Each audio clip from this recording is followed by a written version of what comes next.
Arkansas is once again projected to have a lot of money left over once the 2024 fiscal year comes to a close.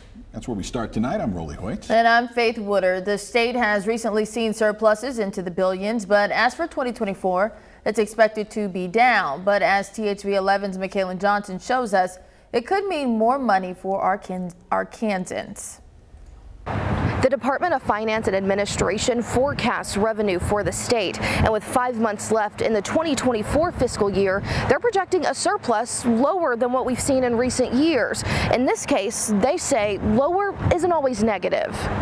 The Department of Finance and Administration released a revised general revenue forecast. What we were doing is adjusting primarily for the tax cuts that were passed late last year by the General Assembly and the governor. Scott Hardin with DFA says initially they forecasted the surplus for the 2024 fiscal year at $423 million. Now they've adjusted it to $240 million.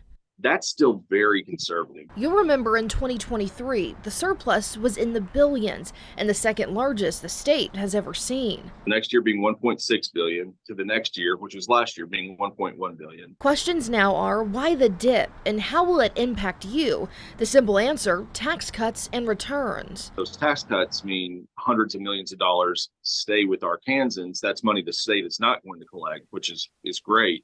The way that Arkansans will see this is they'll see larger tax returns.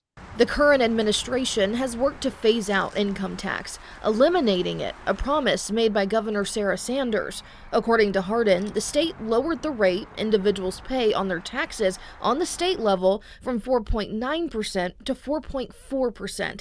He says phasing out is a responsible approach. This year, with those fully implemented, we're still expecting to have a surplus. So we're showing that the state can cut taxes responsibly and still have a healthy surplus. Michaela Johnson, THV 11 News.